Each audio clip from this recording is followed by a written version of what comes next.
우리 돌아보며 서로 인사하겠습니다. 우리에게 좋은 일이 일어나고 있습니다.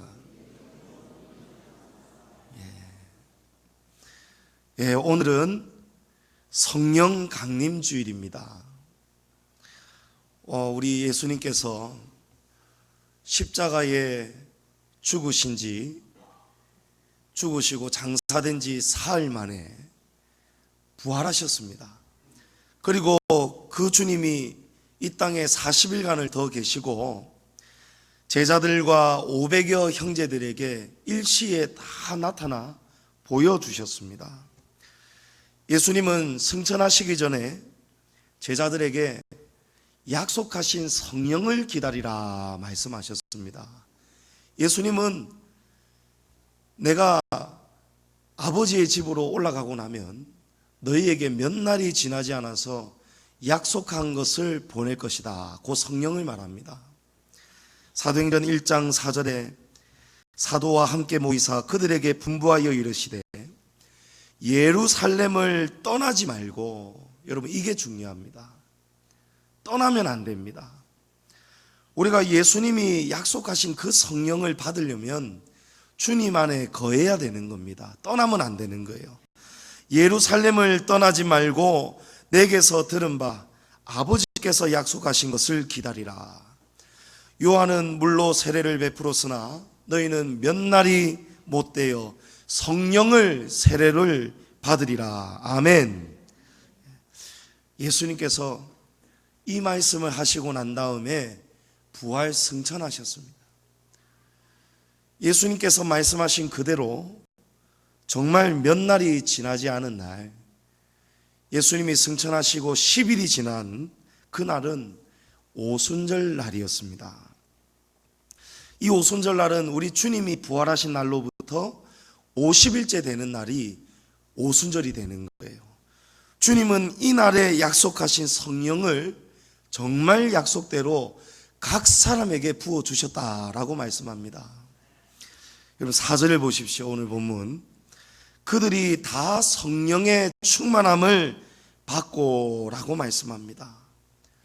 여러분 성령이 임하는 것하고 성령의 충만함을 받는 것은 이건 전혀 다릅니다. 우리 각 사람 안에 성령이 계십니다. 믿으십니까? 그러나 우리 모두가 다 성령에 충만한 것이 아닙니다.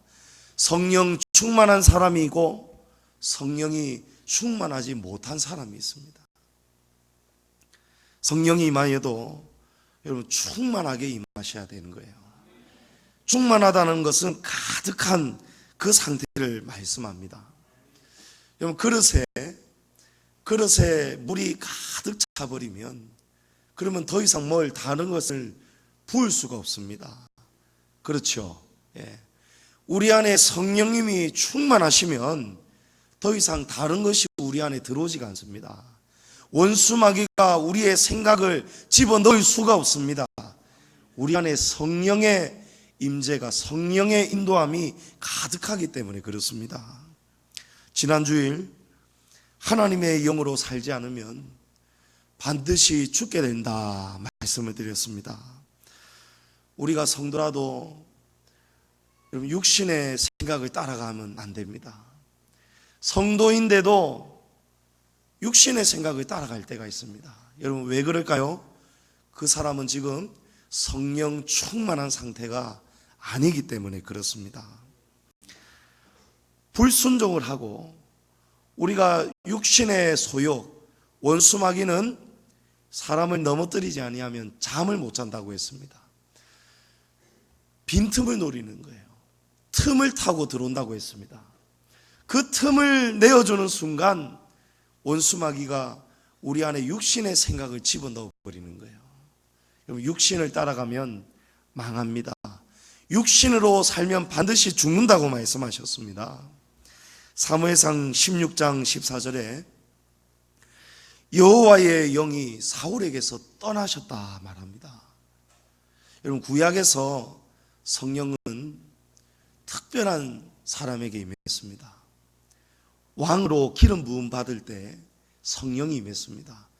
사울이 사무엘을 통해서 기름 부음 받고 돌아가는데 선지자들의 무리가 산에서 내려오면서 사울과 만나는 거예요. 그때 사울에게 성령이 충만하게 임하였다라고 말씀합니다. 그런데 이 성령이 사울에게서 떠나간다는 거예요. 불순종을 할 때, 우리가 죄에게 생각을 내어줄 때, 그때 성령이 우리에게서 떠나가시는 겁니다. 사울에게서 떠나고 여호와께서 부리시는 악령이 그를 번뇌하게 한지라. 성령이 떠나가고 나면 여러분 그 자리에는 악령이 들어옵니다. 성령이 계시지 않으면 그 자리에는 사탄, 원수 마귀, 귀신이 우리를 점령해 버리는 겁니다. 죄와 사망이 아니면 생명의 성령의 법입니다. 여러분, 생명의 성령의 법이 충만하기를 축복합니다. 성령님이 계시지 않으면 부재하시는 만큼 원수 마귀가 우리를 지배하게 되는 것입니다. 여러분, 명심해야 됩니다. 성령은 받았다가 아닙니다. 성령은 받았다고 끝이 아닙니다. 마침표를 찍을 수가 없는 거예요. 왜 그렇습니까? 원수 마귀는 쉬지 않고 우리를 넘어뜨리기 때문에, 원수 마귀는 틈을 노리기 때문에, 조금이라도 우리가 성령의 은혜를 쏟고 나면은 그 즉시로 그 자리는 악령이 들어와 버리는 거예요. 그래서 사람이 사람의 말을 하는 것이 아니고, 사람이 사람다운 행동을 하는 것이 아니고, 성도가 성도다운 길을 걸어갈 수가 없게 되는 것입니다. 요즘 세상을 떠들썩하게 하는 남편을 살해한 그 부인 여러분 아시잖아요. 얼굴 신상 다 공개되었죠. 여러분, 사람이 어떻게 그렇게 끔찍한 일을 벌일 수가 있습니까? 사람이 어떻게 사람을 그렇게 죽일 수가 있느냐는 거예요. 사람이 어떻게 이 귀한 부모님으로부터 받은 이 귀한 몸, 내 몸이 귀하면 여러분 남의 몸도 귀한 거잖아요. 그 몸을 어떻게 전 남편을 그렇게 무참히 죽이고 시신을 유기할 수 있느냐 말이에요. 여러분, 사람의 생각이 아닙니다. 사람의 생각 속에 원수 마귀가 우리를 지배를 해버리는 거예요. 성령께서 저와 여러분을 다스리셔야 됩니다. 우리가 성령의 생각을 공급받아야 됩니다. 우리의 마음의 그릇 속에 성령이 출렁출렁이고, 성령이 오늘 오순절날 마가 요한의 다락방이 임한 것처럼 저와 여러분 위에, 각 사람 위에 성령이 충만하게 임하셔야 되는 거예요. 그래야 우리가 성령의 지배를 받습니다. 우리의 생각을 버리고 성령님의 생각으로 우리가 사는 것입니다. 고린도전서 12장 3절에 보면 성령으로 아니하고는 누구든지 예수를 주시라 할 수 없느니라 말씀합니다. 우리가 예수님을 주님으로 고백할 수 있는 이유, 여러분, 우리 안에 성령이 임하셨기 때문입니다. 나는 왜 성령을 받지 못할까? 나는 왜 성령의 은혜가 없을까? 여러분, 아닙니다. 우리가 성령이 아니고는 예수님을 주님이라고 부를 수가 없는 거예요. 여러분이 입술로 예수님을 고백할 수 있습니다. 하지만 여기서 멈추어서도 안 됩니다. 여기서 말씀하시는 누구든지 성령으로 아니하고는 예수를 주시라 할 수 없느니라, 이 말의 뜻은 누구든지 성령으로 아니고는 예수님을 주님이라고 말할 수 없느니라, 이 의미보다도 누구든지 성령으로 아니하고는 예수님을 주님으로, 우리의 주인으로 모실 수 없느니라, 이런 말씀입니다. 여러분, 여기에 주라는 말의 뜻은 주인입니다. 큐리오스, 주인입니다. 이 말씀은 노예와 같이 종이 상전을, 주인을 모실 때에 쓰는 그 말입니다. 우리가 성령님이 우리 안에 임하셨다면 예수님을 우리의 주인으로 모시고 살아야 된다는 거예요.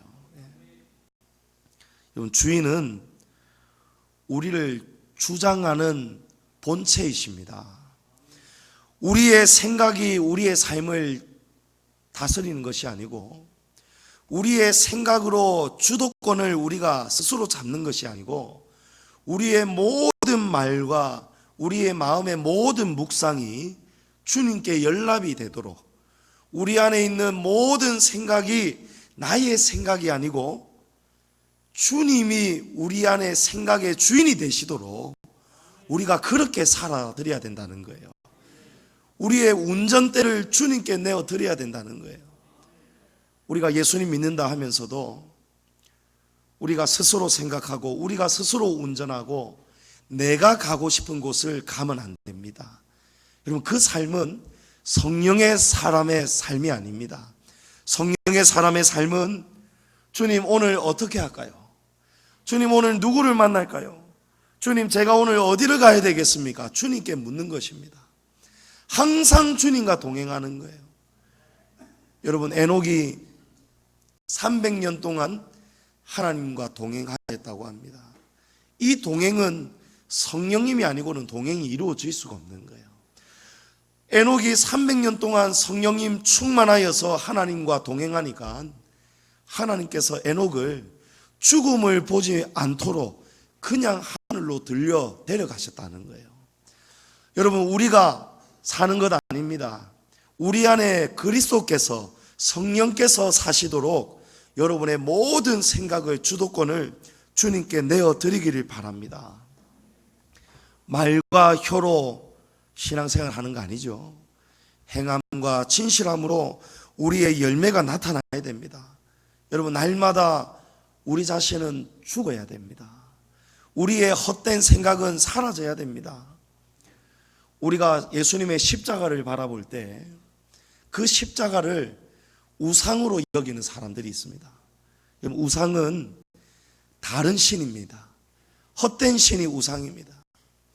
우리가 십자가를 바라볼 때 그 십자가를 예수님의 십자가만으로 바라보면 안 됩니다. 우리가 십자가를 바라볼 때 골고다 언덕에 있는 십자가, 나를 위해서 십자가에 못 박혀 돌아가신 그 예수님의 십자가, 물론 우리가 은혜의 십자가를 바라봐야 됩니다.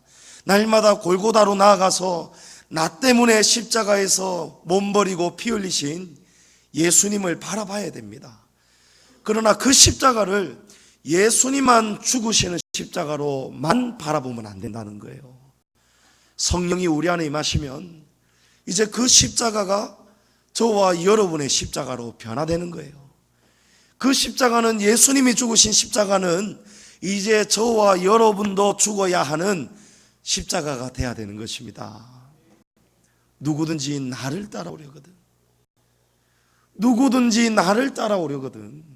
나를 믿는다고 고백하고 나를 주로 고백한다면 누구든지 자기를 부인하고 자기 십자가를 지고 따라오라는 거예요. 여러분, 우리가 십자가를 지고 어디를 가야 됩니까? 우리도 골고다로 가야 되는 거예요. 이제 우리도 십자가 지고 골고다 가야 되는 거예요. 그곳에서 우리도 예수님처럼 골고다 위에서 십자가에 못 박혀 죽어야 되는 거예요. 우리 육신, 사람이 죽어야 된다 아닙니다. 우리의 타락된 이 본성이 죽어야 되는 거예요. 우리 안에서 무시로 자꾸 올라오는 악한 생각, 타락된 본성, 우리 육신의 자아가 날마다 죽어야 되는 거예요. 나는 날마다 죽노라. 할렐루야. 여러분, 죽으셔야 됩니다. 우리의 헛된 생각, 우리의 망령된 행실, 우리의 헛된 육신의 자아, 욕망이 십자가에서 죽어야 되는 거예요. 그렇게 살아야 우리가 진심으로 예수님을 주라고 고백하는 것입니다. 여러분, 이제는 내가 사는 것이 아니고 우리 안에 계시는 예수님으로 살아가시기를 축복합니다. 그런데 예수님을 우리가 주님이라 고백하면서도 여전히 인생의 주도권을 포기하지 않는 사람들이 많이 있습니다. 그런 성도들이 오늘날에 많이 있습니다. 성령 받았다 하면서도 겉으로는 성령 충만해 보이는데 이 성령 충만에 열매가 없는 사람들이 있어요. 여러분, 예수님은 마태복음 7장에 보면 거짓인지 참인지 알곡인지 쭉정인지 그들의 열매로 알 수 있다라고 말씀하셨어요. 여러분, 우리가 성령을 받았다면 누구든지 물과 성령으로 거듭나지 않으면 하나님 나라에 못 들어간다라고 했습니다. 여러분, 성도로 끝이 아니에요. 성도이기 때문에 천국 가는 것이 아닙니다. 성령으로 거듭나야지만이 우리가 하나님 나라에 들어갈 수 있습니다. 성령으로 거듭났다는 증거는 성령의 9가지 열매로 나타나야 됩니다. 여러분, 사랑이 나타나야 되는 거예요. 제가 한참 소위 말하는 성령의 불을 받고 은혜를 받았을 때 그때부터는 막 그렇게 막 기도원을 원장님을 따라다녔어요. 우리 온 식구가 다 그랬습니다. 그래서 제가 그 누구보다도 은사를 경험을 해보았고 은사의 허와 실을 알고 있고 무엇이 진짜 성령 충만인가를 정말 하나님께서 주신 그 2년, 약 2년을 따라다녔는데 그때 하나님이 제게 특별한 신학 교육을 제게 가르쳐 주시더라고요. 제가 원장님 따라다니면서 기도원에서 드럼을 쳤다라고 했죠. 드럼 치고 기도하면 막 북을 쳤습니다. 그때 자연스럽게 기도하고 있는 사람들의 모습을 보는 거예요. 야, 얼마나 뜨거운지 모릅니다. 그곳이 얼마나 뜨거운지 한겨울에도 찬양을 드리려면 한겨울에도 에어컨이 돌아가야 돼요. 예. 조신자 근사님 어디 계십니까? 맞죠? 우리 그때 이렇게 만날 줄은 몰랐는데 기도원 동기거든요. 그때 조신자 근사님도 순영이 어릴 때, 아주 어릴 때 순영이 내리고 왔는데 그때 전부 다 우리 수건 걸치고요. 한겨울에 에어컨을 틀지 않을 수가 없는 거예요. 왜냐하면 너무 뜨겁게 찬양하기 때문에. 예. 가만히 있을 수가 없어요. 막 성령이 막 충만한 거예요. 춤을 추고요. 막 기뻐, 막 뛰고 막 이렇게 막 찬양하는 거예요. 예. 살이 그냥 다이어트가 그냥 절로 되는 거예요. 그때 제가 기도하기 전에 막 어느 나이 많으신 여자 전도사님이셨는데 뜨거워요. 막 기도하고 막 방언하고 하나님 앞에 뜨겁게 찬양을 드렸어요. 그리고 기도하는데 표정이 은혜가 막 얼마나 기도하는데 뜨거운지 몰라요. 그런데 뒤에서 누가 늦게 어디 나갔다가 다시 들어오다가 기도원은 전부 다 방석 깔고 앉아 있잖아요. 이 나이 많으신 여자 전도사님의 이 발을 밟아버렸어요. 굉장히 아팠을 거예요. 왜냐하면 그분이 굉장히 육중하신 분이 발을 밟은 사람이 얼마나 아팠겠습니까? 예? 그런데 그 순간에 방금 전까지 주여 하고 막 기도하고 있던 그분이 발을 밟히는 순간에 그 순간이 있잖아요. 완전히 생명이 사막으로 확 바뀌어버리는 거예요. 빛이 어둠으로 확 바뀌어버리는 거예요. 눈을 어디다가 뜨고 난리가 나는 거예요. 난리가. 여러분, 이건 가짜입니다. 이건 가짜예요. 순간에 튀어나오는 육을 다스리지 못하는 사람은 성령 충만한 사람이 아니라는 거예요. 얼마나 미안해하면서 아이고 죄송합니다 하는데 눈을 어디다가 뜨고 다니냐는 거예요. 눈을 어디 달고 다니냐는. 눈이 눈 달린 데 있지 어디 있겠습니까? 모르니까 밟은 거 아니겠어요. 그렇게 육중한 몸을 가지고 안절부절하고 있는데 막 용서를 못 해주는 거예요. 여러분, 사랑이 없으면 허다한 죄를, 남의 허물을, 남의 잘못을 덮어줄 수가 없습니다. 성령의 9가지 열매 중에 가장 첫 번째 열매가 뭡니까? 사랑입니다. 사랑. 여러분, 우리 안에 사랑이 없다면, 성령 받았다면서 우리 안에 사랑의 열매가 나타나지 않는다면 그 사람은 가짜예요. 거듭나지 않았습니다. 거듭나지 않으면 하나님 나라에 못 들어가는 거예요. 우리가 변화가 없다는 것은 우리 안에 성령의 충만함이 없기 때문입니다. 여러분, 하나님의 나라는 성도라고 가는 것 분명히 아니라고 말씀드렸습니다. 종교란에 기독교 쓴다고 천국 가는 거 아니에요. 성령으로 거듭나야 됩니다. 세례 받았다고 성찬식 참석한다고 천국 가는 거 아닙니다. 우리가 직분 받았다고, 은사 받았다고 천국 가는 거 아니에요. 은사 받아서 귀신 쫓아내고 병 고쳐도 선지자 노릇 했는데 주님 왜 우리가 지옥 갑니까? 할 때 예수님이 불법을 행하는 자들아 내게서 떠나가라 하셨어요. 나더러 주여 주여 한다고 다 천국에 못 들어간다고 했습니다. 하나님 아버지의 뜻대로 행하는 자라야 들어가는 거예요. 여러분, 행함이 없으면 성령의 충만이 아닙니다. 행함의 열매가 반드시 나타나야 됩니다. 그래서 성령의 충만함은 신분의 변화가 아니고 상태가 바뀌어야 되는 거예요. 우리 안에 있는 마음의 상태가 바뀌어야 되는 거예요. 전에는 어둠의 상태였는데 이제는 빛으로 바뀌어야 되는 것입니다. 우리가 하나님의 영보다도 육신의 욕심을 따라가면 이 상태가 변화될 수가 없습니다. 갈라디아서 5장 17절에 육체의 소욕은 성령을 거스르고 성령은 육체를 거스른다라고 말씀합니다. 여러분, 이 둘은 함께 할 수가 없는 거예요. 성령님이 계시면 육체의 소욕이 거슬러진다는 거예요. 그러나 육체의 소욕이 우리 안에 강하면 성령을 거슬러 버린다는 거예요. 초대교회 성도들이 오늘 성령을 받았습니다. 성령의 충만함을 받았습니다. 그럴 때에 가장 첫 번째 변화가 뭐냐면 육체의 소욕을 거스르는 거예요. 자기 자신밖에 모르는 이기적인 마음이 사라지는 거예요. 사도행전 2장 44절에 초대교회 성도들이 성령 충만함을 받고 가장 먼저 일어난 변화가 뭐냐? 사도행전 2장 44절 이하에 믿는 사람이 다 함께 있어 모든 물건을 서로 통용하고 또 재산과 소유를 팔아 각 사람의 필요를 따라 나누어 줬다는 거예요. 그리고 날마다 마음을 같이하여 성전에 모이기를 힘썼고 하나님을 찬미하며 온 백성에게 칭송을 받았다라고 말씀합니다.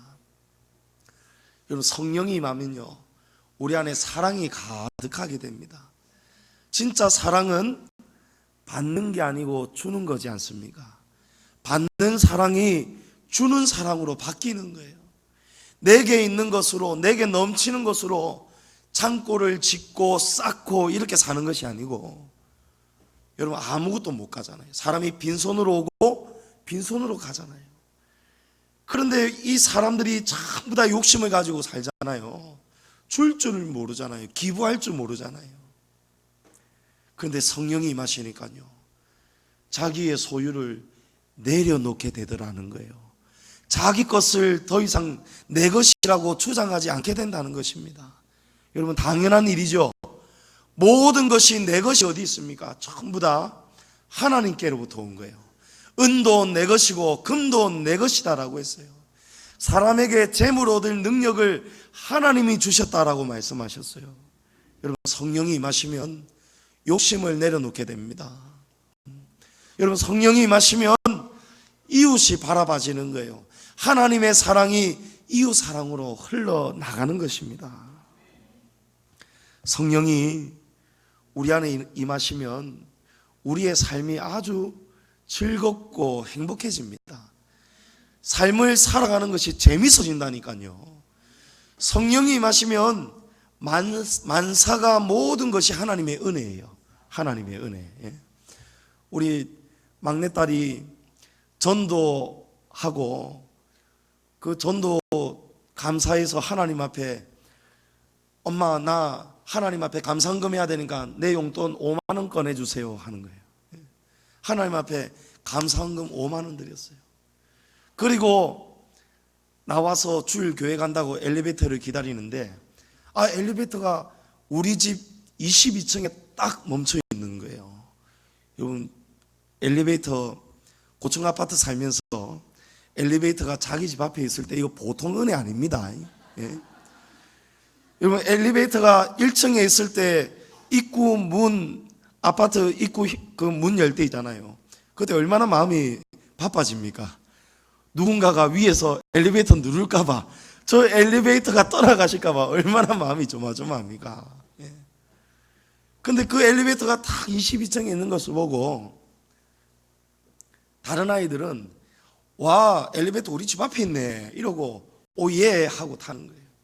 근데 우리 막내딸은요, 뭐라고 하냐니까, 아빠, 제가 하나님 감사한금 5만 원 드렸다고 하나님이 기쁘시다고 우리에게 이렇게 엘리베이터를 보내주셨는가 봐요 이러는 거예요. 여러분, 이게 성령의 생각이죠. 예. 아이라도 성령이 다 임재해 계십니다.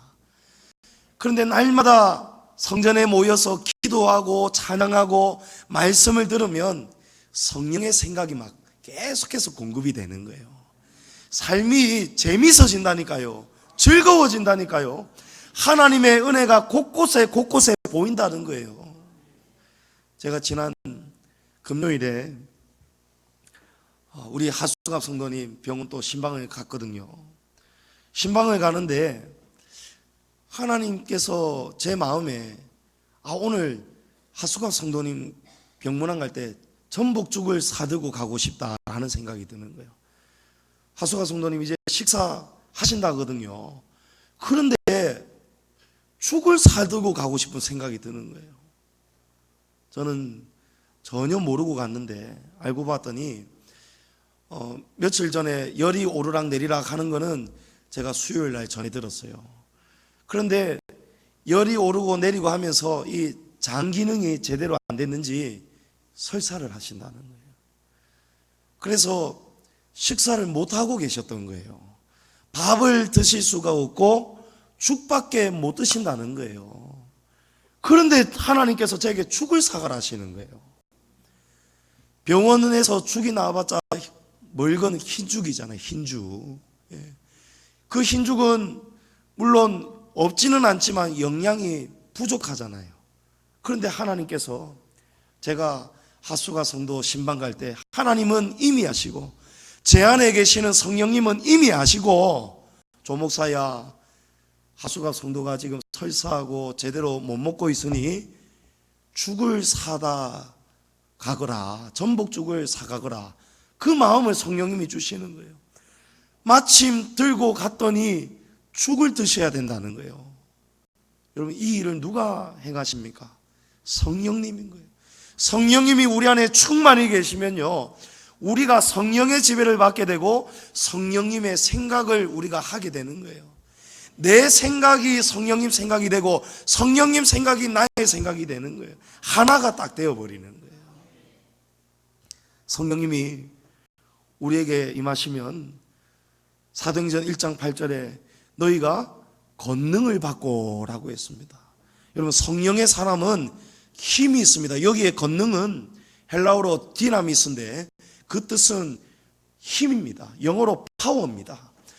우리에게 약함이 있지만 우리 안에 성령님이 충만히 임하시면 우리 사람이, 성령의 사람이 강해지는 거예요.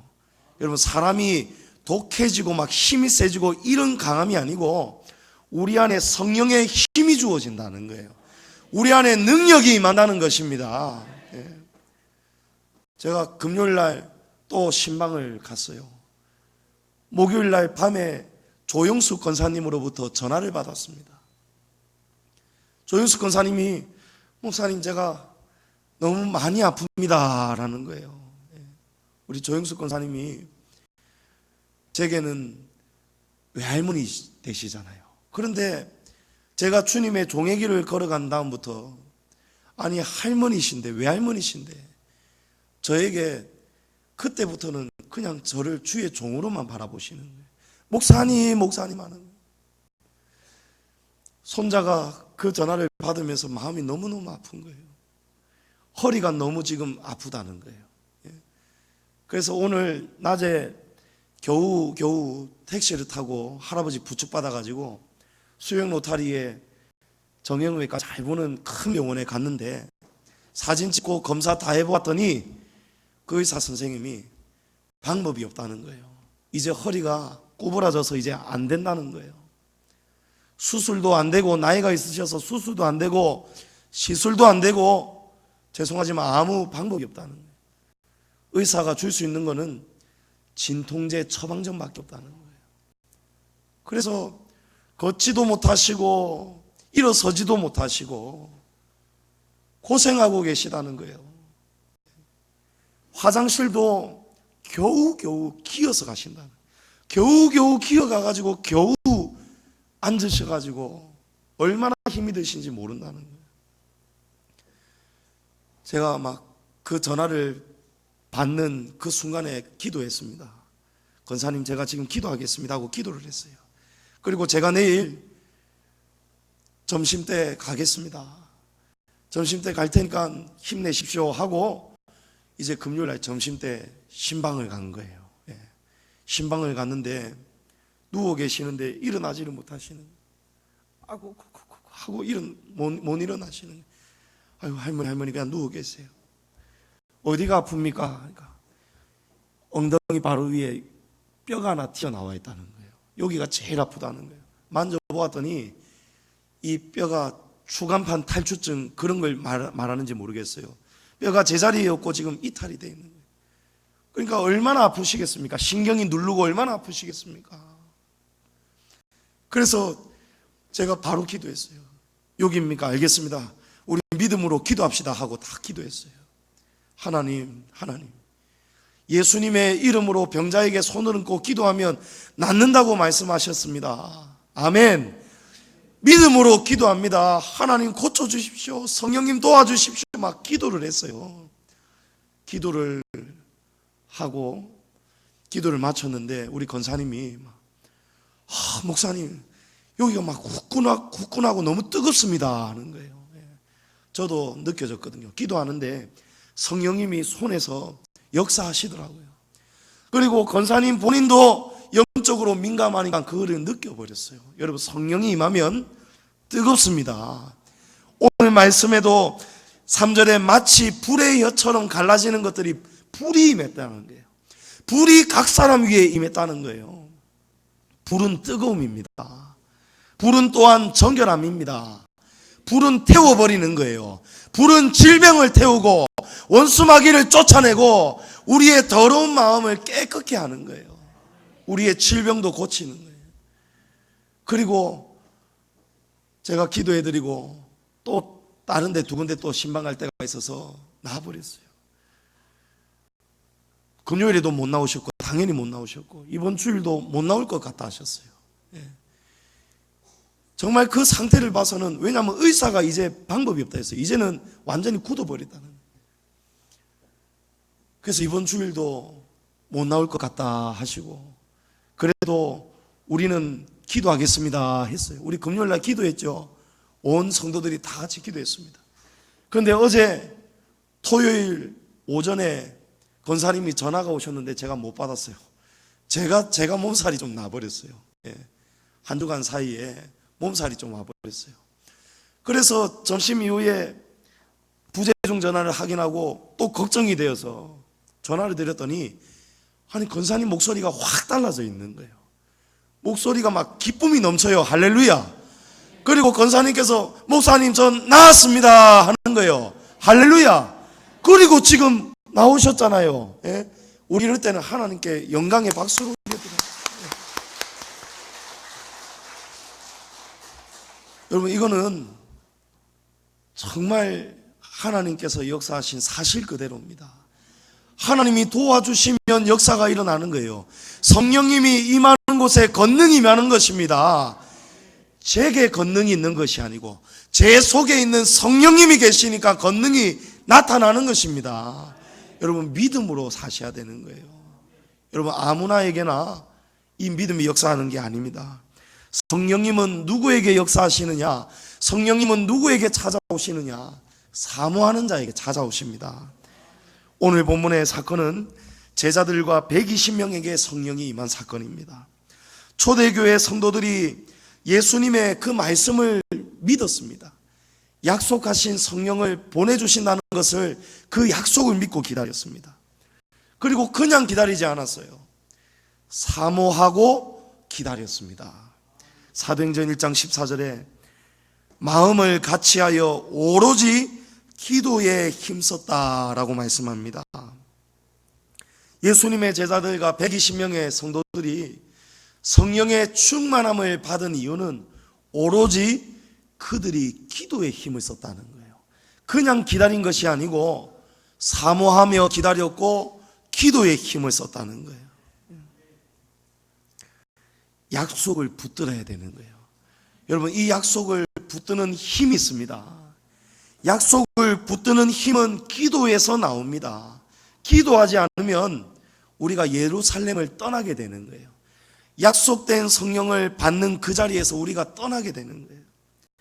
예수님이 승천하실 때 약속하신 성령을 기다리라, 예루살렘 떠나지 말아라, 이 말씀을 들은 사람들이 누굽니까? 예수님의 제자들하고 500여 명의 형제들이었어요. 500여 명이 되는 수백 명의 사람들과 제자들이 이 약속의 말씀을 들었는 거예요. 그리고 그들이 예수님의 승천을 보았습니다. 그리고 그 신기한 장면을 보았고 믿음이 들어왔을 거란 말이에요. 그리고 그 500명에 넘는 사람들이 다 같이 모여서 다락방에서 기도했을 것입니다. 그런데 오늘 이 성령을 받은 사람은 몇 명입니까? 120명이에요. 380명은 중간에 있다가 떠나갔다는 거예요. 처음에는 열심히 기다렸는데 하루, 이틀, 사흘, 나흘 지났는데 아무 일이 일어나지 않으니까 그들은 약속을 믿지 못하고 붙들지 못하고 지겨워서 바빠서 할 일이 생각나서 떠나갔다는 거예요. 여러분, 약속을 놓아버렸어요. 그러나 120명의 사람들의 특징은 무엇입니까? 이 사람들은 오로지 기도에 힘을 쓰는 사람들이었습니다. 기도에 힘을 쓰니까 우리가 넘어져도 다시 일어나더라는 거예요. 마음속에 언제 오실지 모르는데 집에 가볼까, 이런 생각이 오다가도 기도하니까 하나님이 붙들어 주시더라는 거예요. 약속을 붙들어 주시더라는 거예요. 여러분, 기도하지 않으면, 구하지 않으면 성령이 임할 수가 없습니다. 야고보서 4장 2절에 너희가 얻지 못함은 구하지 아니하기 때문이요 라고 했습니다. 여러분, 성령을 구하시기 바랍니다. 하나님 뭐 해주세요, 이것 좀 들어주세요. 우리 각자의 소원은 많은데 주님 성령 충만을 부어주옵소서, 여러분 이렇게 구하셔야 되는 거예요. 예수님은 기도를 가르쳐 주시면서 구하라, 찾아라, 문을 두드리라 말씀하셨어요. 그리고 너희가 악할지라도 좋은 것을 자식에게 줄 줄 알거든 하물며 너희 하늘아버지께서 구하는 자에게 좋은 것을 주시지 않겠느냐라고 했습니다. 구하면 하나님이 우리에게 좋은 것을 주신다는 거예요. 이 본문이, 이 말씀이 누가복음에 있는 말씀에서는 이 좋은 것이 뭐냐면 성령입니다. 하나님께서 구하는 자에게 성령을 주시지 않겠느냐는 거예요. 저와 여러분에게 뭐니 해도 가장 좋은 것은 성령 충만입니다. 여러분, 성령 충만을 예수님께서 구하라는 거예요. 성령 충만을 구하라, 성령 충만을 찾으라, 성령 충만의 문을 두드리라는 거예요. 여러분, 두드리시기 바랍니다. 그러면 그 문이 열리고 성령님이 우리 안에 들어오시는 거예요. 그러려면 기도하셔야 되는 거예요. 우리가 왜 성령 충만해야 되느냐? 여러분, 성령 충만은 사람을 변화시켜 버립니다. 베드로가 변해버리죠. 베드로는 겁쟁이였습니다. 베드로는 예수님을 모른다고 3번이나 부인하고 십자가 밑에서 도망을 쳐버렸습니다. 그런데 성령으로 변화된 베드로는 복음을 위해서 목숨을 걸고 싸우는 용감한 사람이 되었습니다. 나중에는 십자가에서 순교하는데 용감하게 나는 예수님을 3번이나 부인하였기 때문에 예수님과 똑바로 십자가에 매달릴 자격이 없습니다. 나를 제발 거꾸로 매달아 주십시오. 전승에 나와 있습니다. 베드로가 이런 신앙으로 바뀌더라는 거예요. 베드로는 성질이 정말 불같은 사람입니다. 겟세마네 동산에서 예수님 마지막 기도하실 때 로마 군사들이 예수님을 잡으러 왔을 때 베드로가 칼을 들고 같이 싸웠습니다. 그리고 말코라는 사람의 길을 확 베어버렸어요. 베드로 성질 난폭합니다.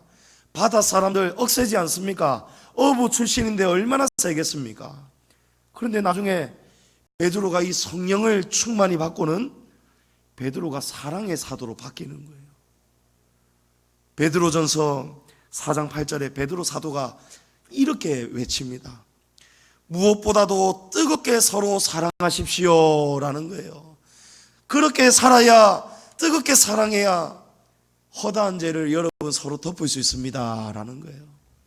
여러분, 불같이 칼을 들고 확 휘둘렀던 베드로가 이제는 칼을 내려놓는 거예요.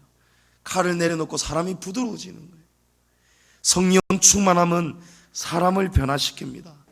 베드로 사도의 설교를 듣고 하루에 3,000명이 또 5,000명이 변화되지 않습니까? 여러분, 성령 충만한 한 사람이 되시기를 축복합니다. 성경은 한 사람의 변화를 아주 중요하게 여깁니다.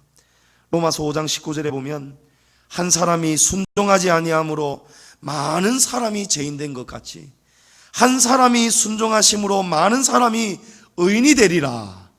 여러분, 한 사람이 성령 충만 받으면요, 가정이 변합니다. 직장도 변하는 거예요. 우리 교회 공동체도 변합니다. 사랑방이 변하는 거예요. 여러분, 그 한 사람이 저와 여러분 되기를 축복합니다. 성령 충만을 받으면 우리의 마음이 새 마음이 됩니다. 에스겔서 36장 26절에 새 영을 너희 속에 두고 새 마음을 너희에게 주되 너희 육신에서 굳은 마음을 제거하고 부드러운 마음을 줄 것이며. 여러분, 성령 충만한 사람은 주님이 새 마음도 주시고요, 이전에 돌처럼 딱딱하고 굳은 마음이 사라지고 우리 안에 부드러운 마음을 하나님이 주신답니다. 여러분, 성령 충만 받았는데 인상 쓰는 사람이 있을까요? 어떤 분은 좀 그런 분이 계시더라고요. 우리 교회 안에서도 어떤 분은 참 좋으신 성도님인 것은 분명한데 이상하게 어느 성도님은 성도들이 인사해도 인사를 안 받아준다는 거예요. 눈도 안 마주치고 그냥 항상 인상이 무섭다는 거예요. 여러분, 그러면 안 됩니다. 우리 안에 돌같이 딱딱한 마음이 성령의 충만함으로 녹아지고 사라져야 되는 거예요. 여러분, 옆 사람 얼굴 한번 보십시오. 성령 충만한가 한번 바라보십시오. 얼굴의 표정이 부드러운가 한번 보십시오. 여러분, 부드러우셔야 돼요. 하나님을 예배하는 우리 얼굴이 환해야 됩니다. 하나님 앞에 찬양하는 우리의 모습이 아름다워야 돼요. 하나님 앞에 기도하는 우리의 표정이 이게 아니에요, 여러분. 겸손하게 하나님 도와주십시오. 하나님 도와주십시오. 여러분, 기도할 때에도 옆에 사람 기도 방해가 될 만큼 기도하면 안 돼요. 찬양을 드릴 때에도 우리가 옆에 사람 찬양하고 경배하는데 방해가 될 만큼 우리가 과하게 하면 안 돼요. 성령님은 그걸 기뻐하시지 않습니다. 만약에 성령님이 그걸 기뻐하신다면 여러분, 목사가 어떻게 이렇게 찬양할 수 있겠습니까? 이렇게 찬양해도 뜨겁게 찬양할 수 있습니다. 근데 성경이 너희는 무조건 방방 뛰면서 막 즐겁게 막 이렇게 찬양해라 하면 여러분, 저부터 막 이렇게 찬양하겠죠. 근데 이건 거룩이 아니에요. 여러분, 성령의 속성은 거룩입니다. 거룩은 어릴 때는 천방지축 날뛰어도 거룩은 나중에는요, 말하지 않아도 알게 되는 거예요. 성령님이 멀리 계신 게 아니고 우리 안에 계시다. 성령님 하고 부르시는데 야야, 네 안에 있지 않느냐. 사랑하는 성도 여러분, 오늘은 성령 강림 주일입니다. 오늘은 참으로 기쁜 날입니다. 성령님은 이미 저와 여러분 안에 임해 계십니다. 그러나 우리 안에 임하신 성령님이 우리 안에 성령 충만하시도록 여러분이 살아드려야 돼요. 그러려면 성령은 사모하는 자에게 충만히 임하십니다. 성령은 사모하며 떠나지 않고 기다리는 자에게 임하시는 거예요. 기다리는 자에게 바람처럼 불처럼 임하는 거예요. 오늘 이 말씀을 통해서 저와 여러분이 성령의 충만함을 받아서 우리 한 사람이 변화되어서 베드로 사도 한 사람이 변화되니까 3,000명, 5,000명이 변화되는 것처럼 저와 여러분의 가정이 변하고 저와 여러분의 삶이 변하고 우리 양지중앙교회의 사랑방과 공동체가 변화되어서 참으로 성령의 9가지 열매가 충만히 맺어지는 우리 교회와 성도들 되시기를 주님의 이름으로 축복합니다.